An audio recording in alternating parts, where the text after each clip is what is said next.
सर्वे भवन्तु सुखिनः। प्यारे सहपाठियों, इस वीडियो सीरीज में आज हम लोग देखेंगे महात्मा गांधी के बारे में। तो महात्मा गांधी बहुत ही इम्पोर्टेंट रोल प्ले करते हैं स्वतंत्रता संग्राम में। 1917 में जब इनकी चंपारण सत्याग्रह की शुरुआत होती है और बिहार के चंपारण डिस्ट्रिक्ट से शुरुआत होती है, तो बिहार स्पेशल में भी ये काफ़ी इम्पोर्टेंट हो जाता है और इसलिए गांधी जी के हर एक बिंदु को हम लोग को कम से कम देख लेना चाहिए। अगर याद नहीं कर पाते हैं तो देख ही लेना चाहिए। इस वीडियो में हम लोग उनके डेटलाइन के साथ चलते हुए सारी चीज़ों को देखेंगे और 69वीं बीपीएससी को टारगेट हम लोग किए हैं, तो उसके क्वेश्चन हम लोगों से छूटे नहीं, इसके लिए हम लोग प्रयासरत हैं। चलिए, तो सबसे पहले शुरुआत करते हैं महात्मा गांधी के जन्म से। जन्म होता है 2 अक्टूबर 1869 को गुजरात राज्य में कठियावाड़ के पोरबंदर में इनका जन्म होता है। 2 अक्टूबर 1869 को इनके पिता करमचंद गांधी इनके पिताजी थे और वहीं इनकी माता का नाम पुतली बाई था। तो करमचंद गांधी और पुतली बाई की संतान महात्मा गांधी का जन्म 2 अक्टूबर 1869 को हुआ और मृत्यु इनकी आज़ादी के चंद दिनों बाद 30 जनवरी 1948 में हो जाती है। मृत्यु ऐसे इनकी होती है कि इनकी हत्या कर दी जाती है नाथूराम गोडसे के द्वारा।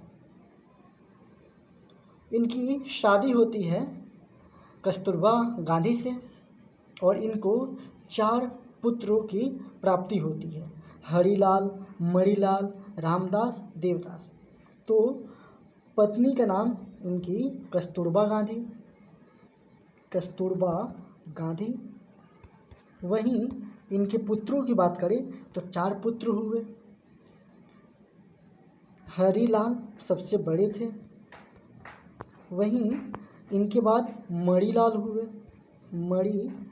हुए और उसके बाद रामदास और सबसे छोटे देवदास। तो इनके 4 पुत्र हुए, हरिलाल, मणिलाल, रामदास और देवदास। जन्म तो हम लोग देख चुके हैं 2 अक्टूबर 1869 को गुजरात राज्य के कठियावाड़ के पोरबंदर में इनका जन्म होता है। 1876 में मिस्टर गांधी जब हाई स्कूल में थे, प्राइमरी स्कूल में थे, 1869 में जन्म हुआ था और 76 कितना साल हुआ तो 7 साल की उम्र में इनकी सगाई हो जाती है कस्तूरबा से, जब ये प्राइमरी स्कूल के स्टूडेंट थे। 1881 में ये राजकोट के हाई स्कूल में जाते हैं। 1881 में राजकोट के हाई स्कूल में इनका दाखिला हो जाता है। इस समय इनका हाई स्कूलिंग शुरू होता है। फिर 1883 में जब ये 13 वर्ष के थे तो इनकी शादी हो जाती है। 1876 में इनकी सगाई 7 साल की उम्र में हो चुकी रहती है, तो 1883 में इनकी शादी हो जाती है कस्तूरबा जी से। जब ये 13 साल के थे तो इनकी शादी हो जाती है कस्तूरबा जी से। 1885 में मिस्टर गांधी अपने पिता के साथ इनसे छूट जाता है। इनके पिता की उम्र उस समय 63 साल होती है 1885 में और उसी समय इनका निधन हो जाता है। तो इनके सर से इनके पिता का साया उठ गया 1885 में और 1885 में ही इंडियन नेशनल कांग्रेस की स्थापना हुई रहती है। तो हम लोग यहाँ से रिलेट करके याद रख सकते हैं। 1887 में मैट्रिक पास कर लेते हैं। 1887 में मिस्टर गांधी मैट्रिक पास करते हैं, यानी 10वीं पास करते हैं। इस समय कितने साल के होंगे? तो 17 साल और 1 साल उधर 18 साल होंगे।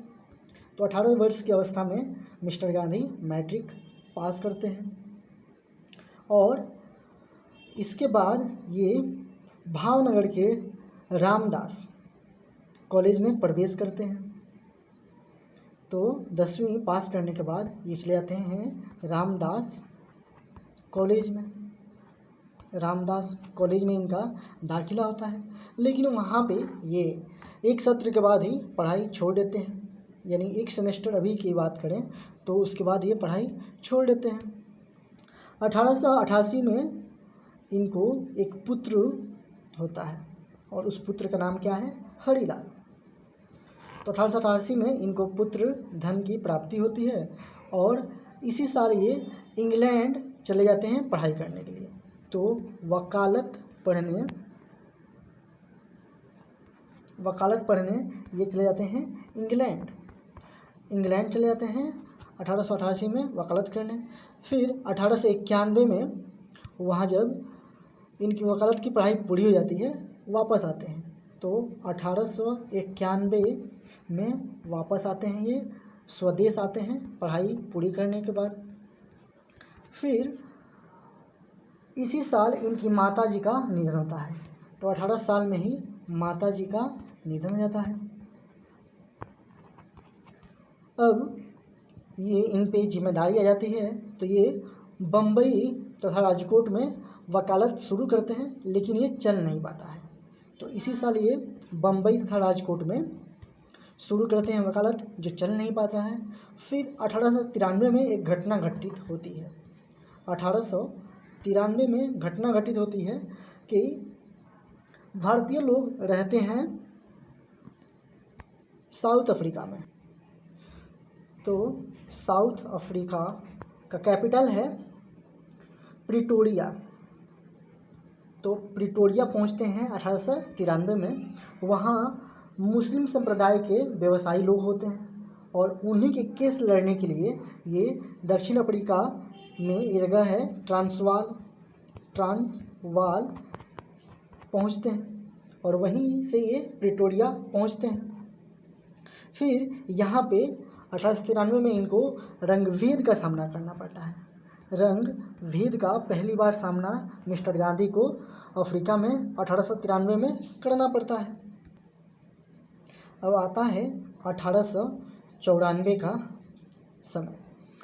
अब यहाँ पे ये रंगभेद का सामना कर चुके होते हैं और ये निर्णय करते हैं कि अब मैं यहीं रह करके सामाजिक कार्य करूँगा। तो सामाजिक कार्य के लिए ये आगे आते हैं और यहाँ पे अपना वकालत शुरू करते हैं कि मैं सामाजिक कार्य करूँगा, उसके साथ वकालत भी करूँगा। और यहीं पे ये 1894 में नेटाल इंडियन कांग्रेस की स्थापना करते हैं। नेटाल इंडियन कांग्रेस की स्थापना करते हैं, NIC का। फिर 1896 में ये 6 महीने के लिए भारत लौट आते हैं। तो 1896 में मिस्टर गांधी 6 मंथ के लिए भारत वापस आते हैं और यहाँ से अपनी पत्नी कस्तूरबा गांधी और 2 बच्चों को लेकर के साउथ अफ्रीका जाते हैं, यानी वाइफ प्लस 2 चिल्ड्रेन इनके जाते हैं अफ्रीका। फिर मिस्टर गांधी 1899 में एक युद्ध होता है, बोअर युद्ध। तो बोअर युद्ध में ये इंडियन एम्बुलेंस जो होता है उसकी सेवा में आते हैं। तो भारतीय एम्बुलेंस सेवा तैयार करते हैं और इसी के लिए आगे चल के इनको कुछ पुरस्कार भी मिलेगा। फिर 1901 में मिस्टर गांधी सब परिवार वापस लौटते हैं भारत। तो ये भारत आते हैं वापस और दक्षिण अफ्रीका में जो भारतीयों को आश्वासन दिया था इन्होंने कि अगर वहाँ पे फिर कभी ज़रूरत पड़ी तो ये वहाँ वापस आएंगे और फिर उन लोगों का साथ देंगे। अब चूँकि मिस्टर गांधी वहाँ पे आश्वासन दे करके आए होते हैं, तो 1902 में पुनः वहाँ से बुलावा आता है, यानी साउथ अफ्रीका से बुलावा आता है और ये चले जाते हैं वंस अगेन साउथ अफ्रीका। 1903 में वहाँ के जोहान्सबर्ग में 1903 में यहाँ के जोहान्सबर्ग में ये अपने लिए वकालत का दफ्तर खोलते हैं। तो जोहान्सबर्ग जो जगह है उसका नाम याद रखेंगे हम लोग। यहाँ पे इन्होंने इंडियन ओपिनियन की स्थापना की 1903 में। 1904 में मिस्टर गांधी इंडियन ओपिनियन साप्ताहिक पत्र का प्रकाशन करते हैं। तो 1904 में मिस्टर गांधी इंडियन ओपिनियन साप्ताहिक पत्र, यानी ये क्या था, वीकली पत्र का प्रकाशन करते हैं। और फिर आता है 1906 का साल। इस समय जुलू विद्रोह चल रहा होता है। तो जुलू विद्रोह के लिए इन्होंने इंडियन एम्बुलेंस की फिर से सेवा तैयार की। जैसे 1899 में इन्होंने बोअर युद्ध में भारतीय एम्बुलेंस सेवा तैयार की थी, वैसे ही जुलू विद्रोह 1906 में के लिए इन्होंने इंडियन एम्बुलेंस सेवा तैयार की। और इसी समय इन्होंने एशियाटिक ऑर्डिनेंस के विरुद्ध जोहान्सबर्ग में प्रथम सत्याग्रह अभियान शुरू किया था। तो वहाँ पे एक एशियाटिक ऑर्डिनेंस आया था और उसके अगेंस्ट इन्होंने सत्याग्रह शुरू किया था। तो सबसे पहली बार यहाँ पे सत्याग्रह की शुरुआत 1906 में मिस्टर गांधी करते हैं। फिर 1907 में महात्मा गांधी साउथ अफ्रीका में ही एक ब्लैंक एक्ट आया था, तो उसके विरुद्ध इन्होंने सत्याग्रह किया। अब जो कि क्या था कि ज़बरदस्ती पंजीकरण कराया जाता था, तो उसके विरुद्ध मिस्टर गांधी खड़े होते हैं और उसके अगेंस्ट इन्होंने सत्याग्रह किया। फिर 1908 में मिस्टर गांधी सत्याग्रह के लिए प्रथम बार जोहान्सबर्ग में कारावास दंड के भागी होते हैं। तो 1908 में पहली बार इनको कारावास होता है जोहान्सबर्ग में। और फिर भी इनका जोहान्सबर्ग में इनका प्रथम कारावास होता है। जेल से छूटने के बाद इनका आंदोलन जारी रहता है और सेकेंड टाइम फिर से इनको कारावास होता है। यहीं पे इनको सेकेंड टाइम वंस अगेन कारावास होता है। फिर आता है साल 1909। तो 1909 में मिस्टर गांधी जो है सिविल डिसओबीडियंस से प्रभावित होकर लियो टॉल्स्टॉय से पत्राचार शुरू करते हैं। तो यहाँ पे 1909 में याद रखेंगे कि सिविल डिसओबीडियंस से प्रभावित होते हैं और लियो टॉल्स्टॉय में ही ये पत्राचार शुरू करते हैं। तो लियो टॉल्स्टॉय में इन्होंने पत्राचार शुरू किया। अब यहाँ पे ध्यान देने वाली बात है कि लियो टॉल्स्टॉय के किंगडम ऑफ गॉड जो है, kingdom of God is within you से काफ़ी प्रभावित थे। तो गांधी जी इस से बहुत प्रभावित थे। 1909 में ही गांधी जी यहीं जून मंथ में अफ्रीका से ही इंग्लैंड जाते हैं और इंग्लैंड में ये भारतीयों का पक्ष रखने आते हैं कि अफ्रीका में जो जुल्म हो रहा है उसके लिए पक्ष रखने आते हैं। फिर नवंबर में ये 1909 में नवंबर में वापस दक्षिण अफ्रीका आते हैं, साउथ अफ्रीका। और जब वापस आ रहे होते हैं तो ये जहाज़ में हिंद स्वराज लिख देते हैं। 1910 1910 में महात्मा गांधी ने जोहान्सबर्ग के निकट, जोहान्सबर्ग जो है उसके निकट टॉल्स्टॉय फॉर्म की स्थापना की। टॉल्स्टॉय फॉर्म की स्थापना की मिस्टर गांधी ने। ये राइटिंग शायद आप लोगों को नहीं समझ में आए, बट आप लोग शब्दों को सुनते रहें, वही आपके लिए इम्पोर्टेंट है। 1913 में मिस्टर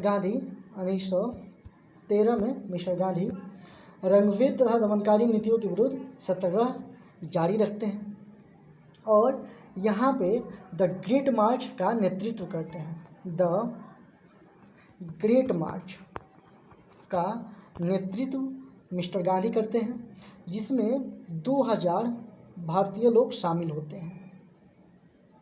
और ये जो खदान कर्मी होते हैं ये न्यू केलस से नेटाल तक की पद यात्रा करते हैं। जैसे भारत में डांडी मार्च था, वैसे वहाँ पे न्यू केलस एक जगह है, न्यू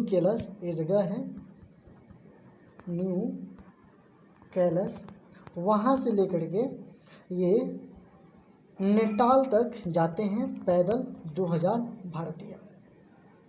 अंततः सरकार को झुकना पड़ता है और इनकी बातें माननी पड़ती हैं।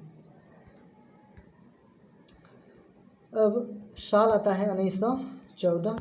जून मंथ में गांधी और समर्ट्स के बीच समझौता होता है। तो गांधी जी और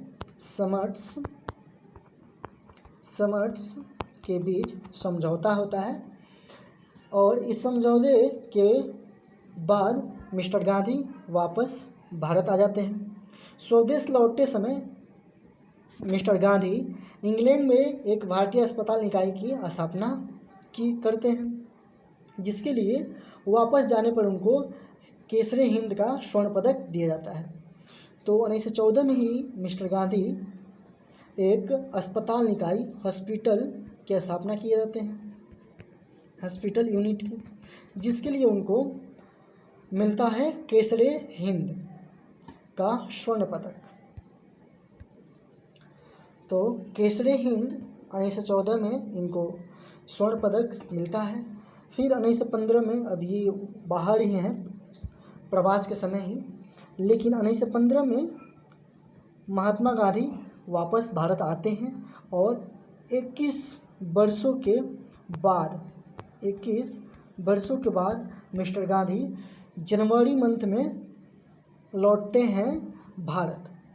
जनवरी मंथ में लौटते हैं भारत और यही जनवरी मंथ में हम लोग प्रवासी दिवस मनाते हैं। 9 जनवरी को प्रवासी दिवस मनाते हैं। और मई में कोचरब में सत्याग्रह आश्रम की स्थापना करते हैं। तो यहाँ जनवरी में आते हैं तथा मई मंथ में ये एक कोचरब जगह है, कोचरब, वहाँ पे ये सत्याग्रह आश्रम की स्थापना करते हैं, जो 1917 में साबरमती नदी के किनारे स्थापित हो जाता है। तो यही कोचरब का आश्रम 1917 में साबरमती नदी के किनारे स्थापित हो जाता है, जिसका नाम साबरमती आश्रम हो जाता है। 1916 में महात्मा गांधी ने फरवरी मंथ में बनारस हिंदू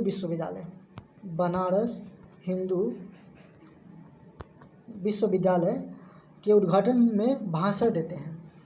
उसके बाद शुरू होती है सत्याग्रह। तो सत्याग्रह क्या है, इस बात को हम लोग पहले समझते हैं। अब सत्याग्रह को समझते हैं हम लोग, सत्याग्रह को। तो डेविड थोरो एक व्यक्ति हैं, डेविड थोरो, इनके बारे में हम लोग देखते हैं।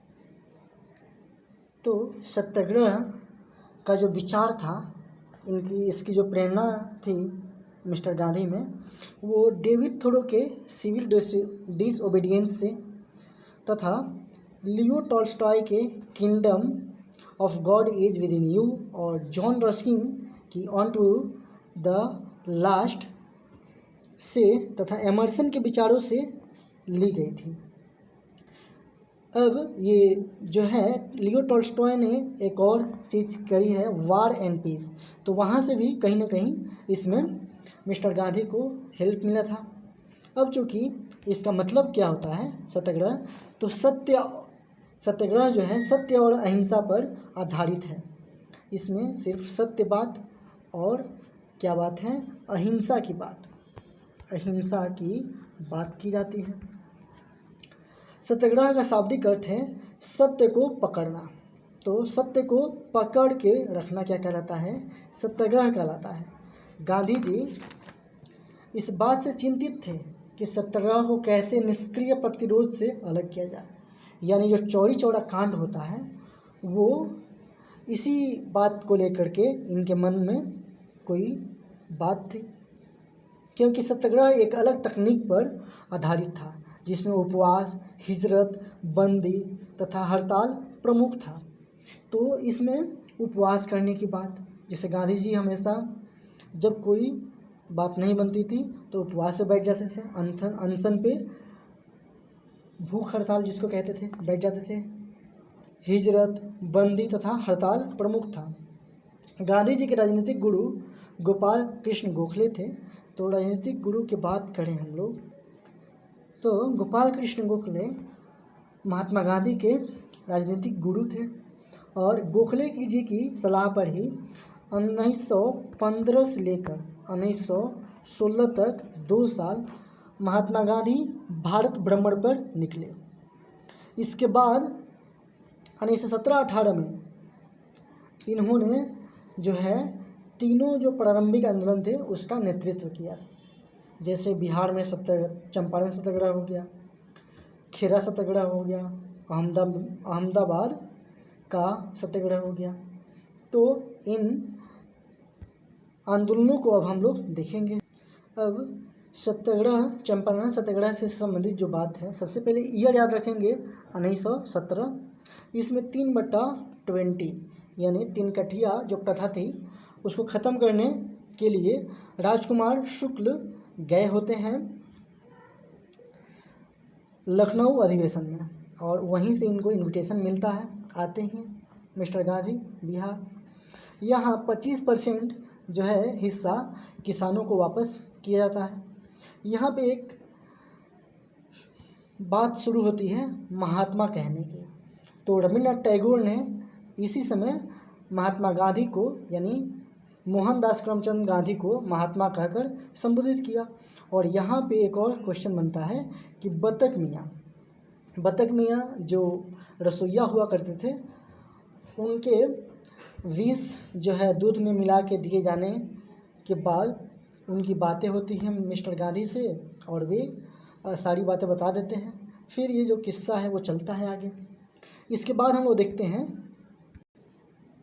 खेरा आंदोलन 1918 में, या खेरा सत्याग्रह कहेंगे। गुजरात राज्य में खेरा जिला है, वहाँ अकाल पड़ता है और उसके बावजूद सरकार ने मालगुजारी 23% बढ़ा दी।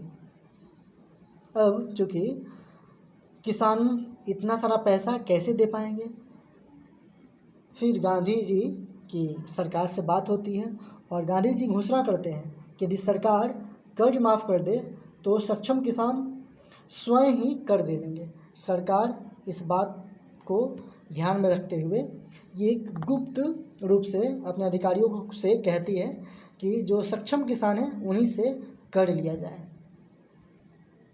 फिर आता है अहमदाबाद मिल हड़ताल 1918 में। इसमें कपड़ा मिल मालिकों के विरुद्ध ये हड़ताल होता है और यहीं पे पहली बार भूख हड़ताल गांधी जी करते हैं तथा इसका फ़ायदा ये होता है कि 35% जो बोनस सरकार देने को फैसला करती है किसानों को, यानी यहाँ के जो मिल मजदूर होते हैं उनको 35% बोनस मिलता है। इसके बाद शुरू होता है खिलाफत आंदोलन 1919 में शुरू होता है, 1922 तक चलता है। उद्देश्य क्या होता है कि तुर्की में खलीफा के पद की पुनः स्थापना करने के लिए अंग्रेज़ों पर दबाव बनाने के लिए खिलाफत आंदोलन की शुरुआत होती है। तो तुर्की में खलीफा होते हैं। अब कारण क्या होता है इस आंदोलन का, तो ऑटोमन तुर्क साम्राज्य की प्रथम विश्व युद्ध में हार होती है और इस कारण से मुस्लिम जो होते हैं नाराज हो जाते हैं।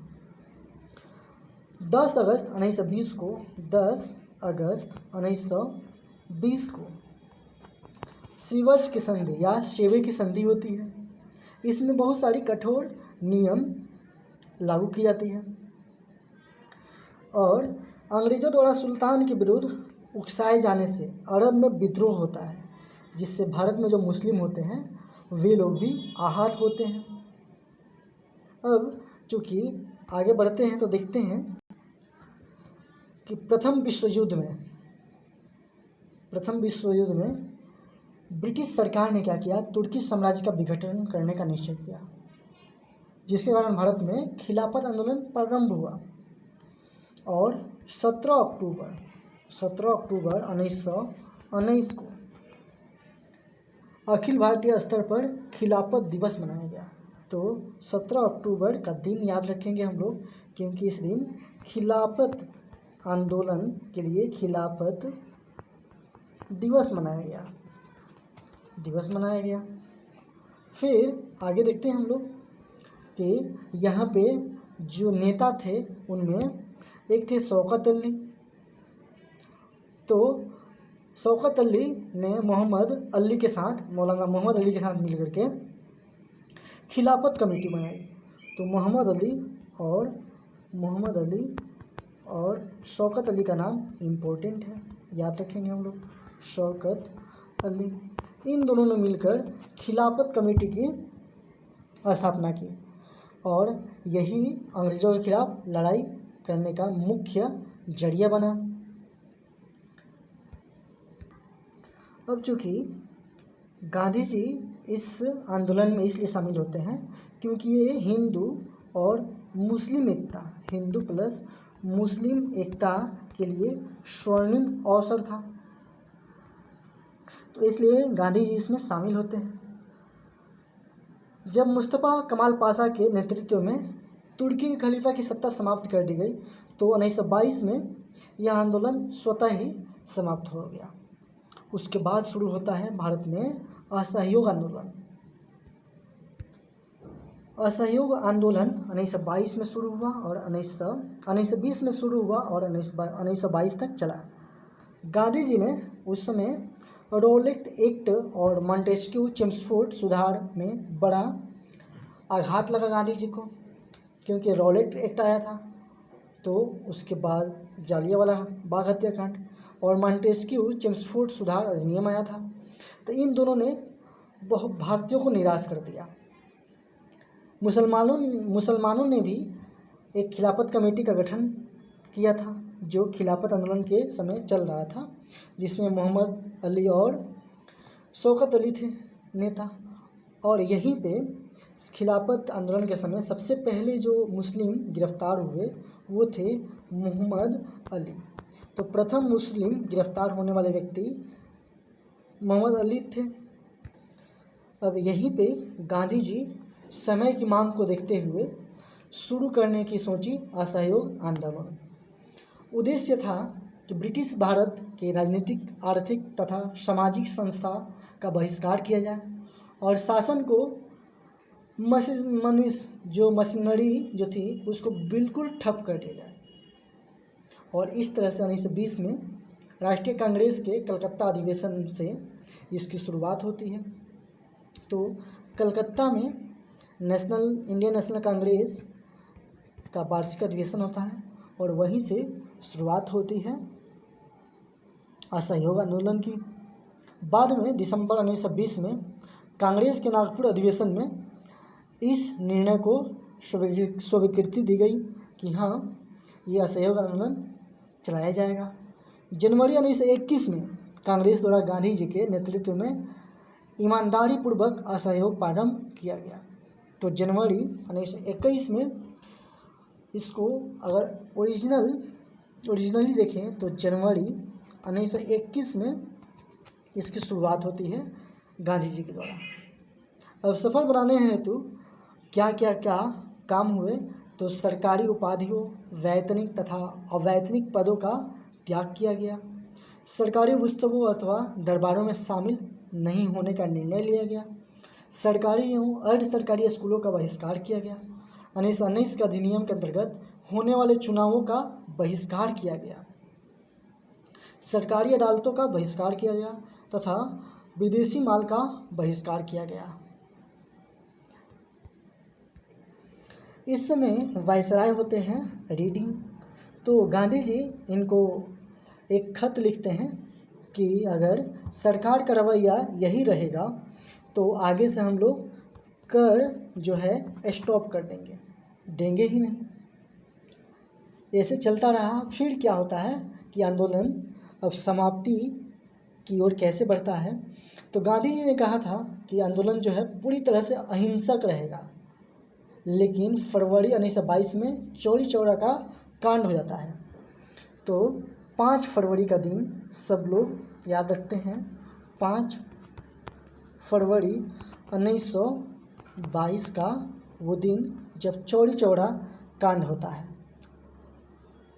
उत्तर प्रदेश गोरखपुर के पास एक कस्बा है, वहाँ पे चौरी चौरा में जो एक पुलिस स्टेशन होता है वहाँ पे 22 पुलिसकर्मियों को जिंदा जलाया जाता है और इसी कारण गांधी जी इससे क्षुब्ध होकर के इसे रोक देते हैं, यानी असहयोग आंदोलन यहीं पे रुक जाता है। फिर 1919 में रॉलेट एक्ट आता है और इसमें भारतीयों के अधिकार छीन लिए जाते हैं। इसके खिलाफ गांधी जी में रोष उत्पन्न होता है। गांधी जी 1919 में ही यंग इंडिया जो अंग्रेजी में एक साप्ताहिक पत्र का संपादन करते हैं और गुजराती भाषा में ये नवजीवन का संपादन करते हैं। 1920 में Gandhi ji Akhil Bharatiya home rule league के अध्यक्ष निर्वाचित होते हैं। तो जो होम रूल लीग था उसके अध्यक्ष निर्वाचित होते हैं Gandhi ji. Home rule league के अध्यक्ष निर्वाचित होते हैं और 1919 का जालियांवाला बाग हत्याकांड से क्षुब्ध होकर गांधी जी केसरी जो हिंद की उपाधि थी वो पदक लौटा देते हैं तथा द्वितीय राष्ट्रव्यापी सत्याग्रह आंदोलन के आरंभ में लग जाते हैं। फिर आता है साल 1901। साल 1921 में गांधी जी बम्बई में विदेशी वस्त्रों की होली जलाते हैं। तो विदेशी जो वस्त्र थे वस्त्रों की होली जलाते हैं और यहीं पे सांप्रदायिक हिंसा के विरुद्ध बम्बई में 5 दिन तक उपवास रखते हैं और व्यापक अवज्ञा आंदोलन प्रारंभ करते हैं। तो 5 दिन का उपवास रखते हैं बम्बई में। उसके बाद 1922 का चौरी चौरा कांड से सभी लोग अवगत ही हैं कि 1922 में जो चौरी चौरा कांड होता है तो उसके लिए ये खुद को जिम्मेदार समझते हैं। उन पर 1922 में राजद्रोह का मुकदमा चलता है और यहाँ पे जज जो होते हैं वे इन पे 6 वर्ष का कारावास सुनाते हैं। कारावास की सज़ा होती है 6 वर्ष के लिए। जो जज इनको सज़ा सुनाते हैं उनका नाम होता है ब्रमफील्ड जज का नाम होता है जो इनको सज़ा सुनाते हैं। 1923 में जब ये कारावास में होते हैं तो कारावास में ही ये अपनी जो आत्मकथा होती है उसके कुछ अंश लिखते हैं ये। तो दक्षिण अफ्रीका में जो सत्याग्रह हुआ था उसके अपनी आत्मकथा में कुछ अंश लिखते हैं। 1924 में फिर सांप्रदायिक एकता के लिए 21 दिन का उपवास रखते हैं और 1924 में ही, चूँकि इसके बाद इनकी तबीयत खराब होती है और ये जेल से 6 माह के बाद तो ये तो छूट ही जाते हैं और उसके बाद 1924 में ये सांप्रदायिक एकता के लिए 21 दिन का उपवास रखते हैं और 1924 में ही बेलगाम अधिवेशन होता है। गांव या बेलगांव अधिवेशन होता है। वहाँ ये कांग्रेस के अध्यक्ष चुने जाते हैं और एकमात्र अधिवेशन था कांग्रेस का जिसमें गांधी जी ने अध्यक्ष का पद संभाला। इसके बाद 1925 में एक वर्ष के लिए ये राजनीतिक मौन रखते हैं। तो 1925 में गांधी जी राजनीतिक मौन धारण करते हैं, राजनैतिक मौन धारण करते हैं। 1928 में गांधी जी वापस आते हैं और कलकत्ता में कांग्रेस अधिवेशन में भाग लेते हैं। यहाँ 1928 में पूर्ण स्वराज का आह्वान किया जाता है, पूर्ण स्वराज का आह्वान किया जाता है। फिर 1929 में लाहौर में कांग्रेस अधिवेशन होता है। 1929 में लाहौर अधिवेशन होता है जिसमें 26 जनवरी को स्वतंत्रता दिवस मनाने की घोषणा की जाती है और इसको पूर्ण स्वराज के लिए राष्ट्रव्यापी सत्याग्रह आंदोलन आरंभ के लिए दिन चुना जाता है। इसके बाद हम लोग देखेंगे नमक सत्याग्रह। 1930 में गांधी जी नमक सत्याग्रह करते हैं और साबरमती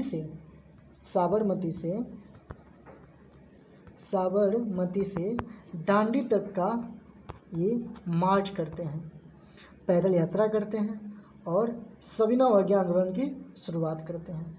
1931 में गांधी इरविन पैक्ट होता है। 1931 में गांधी जी और इरविन का पैक्ट होता है जिससे गांधी जी सेकेंड गोलमेज सम्मेलन में पार्टिसिपेट करते हैं इंग्लैंड जाकर के।